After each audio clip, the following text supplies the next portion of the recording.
இது இன்றைய மன்னா, இன்றைய மந்தா இது இன்றைய மந்தா, இன்றைய மந்தா தன்னா அன்பாழ்வின் மன்னா.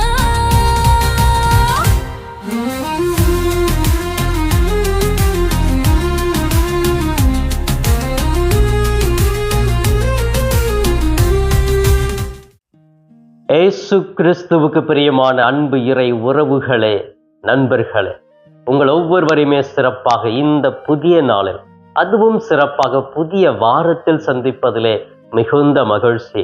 இந்த புதிய வாரத்திற்காக இறைவனுக்கு நன்றி கூறுவோம். இந்த வாரம் முழுவதும் இறைவன் நமது கரங்களை பிடித்து வழிநடத்த இருக்கிறார். எனவே நன்றி உணர்வோடு இறைவனுடைய பிரசன்னத்தோடு நாம் இந்த வாரத்தை தொடங்குவோம்.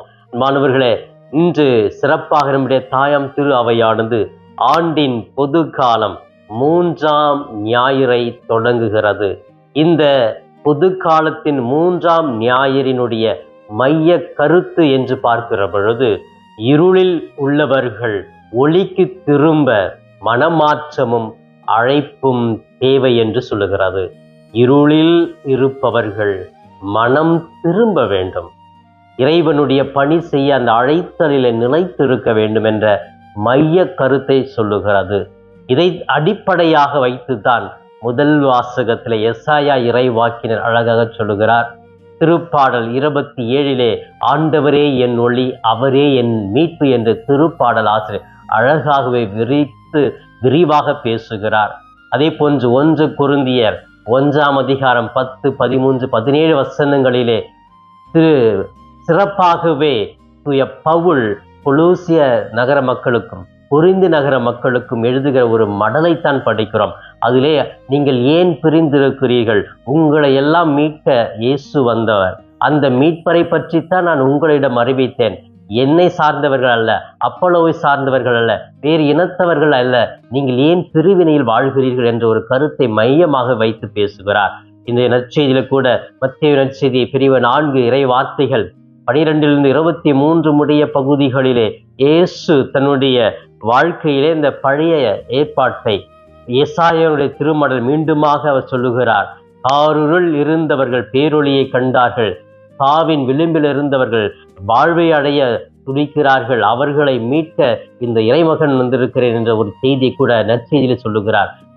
நற்செய்தியில் அதை பற்றி பேசிவிட்டு மனம் மாறுங்கள் என்று ஒரு மன மாற்றத்தினுடைய அழைப்பை கொடுத்து விட்டு தன்னுடைய பணிக்காக முதலாக சீடர்களை அழைக்கின்ற ஒரு பணியை நான் பார்க்கிறோம். ஆம் பிரியமானவர்களே, இதோ சிறப்பாக இந்த வாசகங்கள் அனைத்தையுமே நான் படிக்கிற பொழுது இதுதான் மைய கருத்து. இருளில் உள்ளவர்கள் ஒளிக்கு திரும்ப அழைப்பு. இஸ்ரேல் மக்கள் அந்த இருளிலே காரிருளே இருந்தார்கள், அவர்களை மீட்க அந்த ஒளியில் பிரகாசமாக இருக்கத்தான் இயேசு வந்து இந்த இஸ்ரேல் மக்களுடைய வாழ்க்கையை பிரகாசிக்க வந்தார். ஆனால் அந்த மக்கள் அந்த ஒளியை கண்டுகொள்ளவில்லை. மனம் மாறுங்கள் என்று அழைப்பு விடுத்தார், ஆனாலும் அவர்கள் மனம் மாறவில்லை. இருந்த பொழுதிலும் அவர் தன்னுடைய பணிக்காக சீடர்களைத்தான் போய் அழைக்கிறார், புறவினத்தார்களை அழைக்கிறார். அந்த பேரொளி யாருக்கெல்லாம் இன்னும் கிடைக்காதா என்று ஏக்கத்தோடு தாகத்தோடு இருந்தாரோ அவர்களுக்கு அந்த ஒளியை காண செய்து சீடர்களை அழைத்து, சீடர்கள் மூலமாக அந்த அழைத்தலில் நிலைத்திருக்க, அந்த அழைத்தல் மூலமாக இயேசுவை பற்றி பறைசாற்றவே சீடர்களையும் அழைப்பதை இந்த நற்செய்தியிலே பார்க்கிறோம்.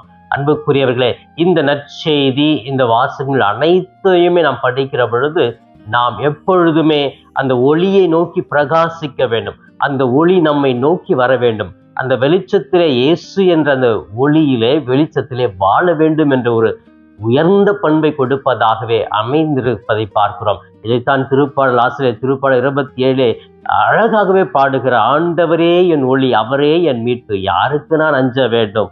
அப்ப நான் யாருக்கும் பயப்பட தேவை, ஆண்டவர் தானே எனக்கு ஒளியாக இருக்கிறார், அவர் எனக்கு மீட்பை கொடுப்பவராக இருக்கிறார் என்ற ஒரு ஏக்கத்தை கூட பார்க்கிறோம். இந்த 2வது வாசகத்திலே 1 கொரிந்தியர் 1, 10, 13 மற்றும் 17 பகுதிகளில் தூய பவுல் சொல்லுவதும் இதைத்தான். ஏன் உங்களுக்குள் பிரிவினை? நான் என்னை பற்றி பேச வரவில்லை, என்னை பற்றி நான் உங்களுக்கு அறிவிக்க வரவில்லை.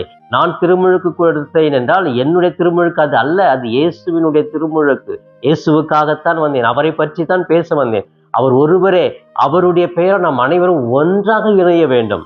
உங்களுக்குள்ளேயே ஏன் பிரிவினை, ஏன் போட்டி போட்டுக் கொண்டு இருக்கிறீர்கள்? நான் இதற்காகவா உங்களுக்கு திருமுழுக்கு கொடுத்தேன் என்று ஆதங்கத்தில் சொல்லி அவர்களை அழைக்கிறார். மீண்டும் அந்த பேரொளியில் வாழுங்கள் என்ற ஒரு செய்தியை கொடுப்பதாகவே இந்த 2ஆம் வாசகத்துய பவுல் அழகாக கொரிந்து நகர மக்களுக்கு சொல்லுகிறார். அன்புக்குரியவர்களே, சிறப்பாக எசாவினுடைய இறைவாக்கும் இதைத்தான் சொல்லுகிறது. நீங்கள் ஒளியை நோக்கி வர வேண்டும், அந்த ஒளி உங்களை தேடி வருகிறது, அந்த ஒளியை அடையாளம் கண்டு கொள்ளுங்கள் என்று இயேசு பற்றி சொல்லுகிறார். ஆம் பிரியமானவர்களே, இந்த ஒளி என்று பார்க்கிற பொழுதும் நாம் அனைவரும் பாவம் என்கிற இருளிலே வாழ்ந்து கொண்டிருக்கிறோம். ஒளி என்கிறது இயேசு என்ற ஒரு பெயர்தான் அந்த ஒளியாக ஒரு வெளிச்சமாகவே இருக்கிறது. அவர் நம்முடைய வாழ்க்கையில் வருகிற பொழுது அந்த பாவங்கள் நீங்குகிறது. ஒரு பெரிய இருட்டான அறையில ஒரு சின்ன ஒரு ஒளி வந்துட்டாவே அந்த அறை முழுவதுமாக பிரகாசமாக இருப்பதை போன்று இயேசு என்ற அந்த ஒளி நம்முடைய அந்த இருள் சூழ்ந்த அந்த பாவ வாழ்க்கையில் வருகிற பொழுது பேரொளியை கண்டதாகவே நாம் வாழ்வோம்.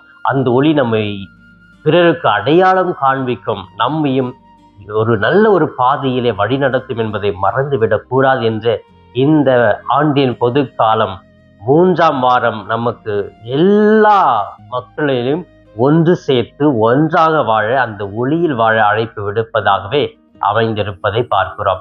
ஆம் பிரியமானவர்களே, இந்த வாசகங்கள் அனைத்தையுமே இந்த வாரம் படித்து பாருங்கள். இந்த வாரம் முழுவதும் நாம் பயணிப்பதற்கு ஒரு துணையாக, தூண்டுகோலாக இருக்கின்ற இறைவனுடைய வார்த்தையாக அமைந்திருப்பதை நாம் பார்க்க முடிகிறது. எனவே அழைப்பு என்பது அனைவருக்குமே கொடுக்கப்படுகிறது. நாம் அனைவரும் அந்த பேரொளியில் இருந்துவிட்டு அந்த ஒளியை பிறருக்கு எடுத்து செல்வது தான் இந்த அழைப்பினுடைய நோக்கம். அதற்காகத்தான் சீடர்களை அழைக்கிறார். இன்று நீங்களும் நானும் அந்த அழைப்பை பெற்றிருக்கிறோம். அந்த ஒளியை மற்றவர்களுக்கு கொடுக்க அழைக்கப்பட்டிருக்கிறோம். அதிலே நாம் நம்பிக்கையோடு இருக்க வேண்டும், கீழ்ப்படிதலோடு இருக்க வேண்டும். நமது கடமையை பிறருக்கு எல்லா நேரங்களிலும் நல்ல உணர்வுகளோடு செய்ய இயேசு அழைப்பு விடுத்திருக்கிறார்.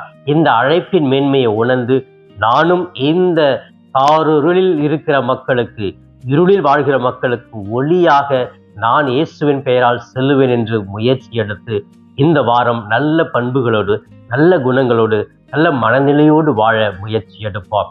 இப்பொழுது கண்களை மூடி ஜெபிக்கலாமே. எங்களை நேசிக்கும் எங்கள் தாயும் தந்தையுமான இறைவா, உம்மை போற்றுகிறோம், வாழ்த்துகிறோம், ஆராதிக்கிறோம், நன்றி கூறுகிறோம். அன்பு தெய்வமே, இந்த புதிய வாரத்திற்காக நன்றி. இந்த வாரத்தை எங்களுக்கு கொடையாக கொடுத்த கிருபைக்காக நன்றி.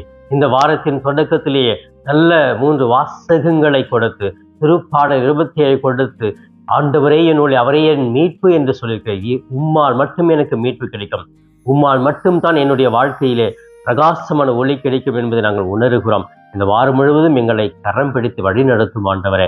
இந்த வாரத்தில் நாங்கள் எடுக்கிற ஒவ்வொரு முயற்சிகளையும் ஆசீர்வதியும், ஒவ்வொரு செயல்களையும் ஆசீர்வதியும். இந்த நாளிலே, ஓய்வு நாளிலே நாங்கள் உம்மை முகமுகமாக தரிசிக்க, எங்கள் உடல் சார்ந்த, மனது சார்ந்த ஓய்வுகள் கொடுக்க, நாங்கள் இன்னும் எங்களை புதுப்பித்துக் கொண்டு மீண்டுமாக அடுத்த நாளை தொடங்க எங்களுக்கு ஆற்றலை கொடும். குடும்பத்திலே அமைதி, சமாதானம், ஒற்றுமை நிலவட்டம்.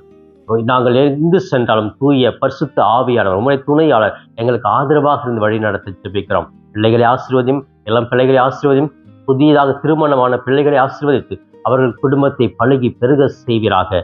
வழிநடத்தும், காத்துக்கொள்ளும். இவையெல்லாம் எங்கள் ஆண்டவரும் மீட்பெருமான இயேசுவின் இணையற்ற நாமத்தில் ஜெபிக்கிறேன் என் ஜீவனுள்ள நல்ல பிதாவே.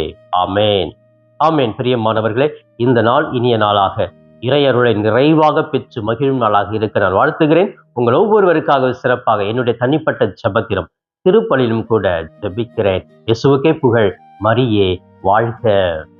Thanks for watching Father Das Cap YouTube channel. Subscribe and share the video to your friends. May God bless you.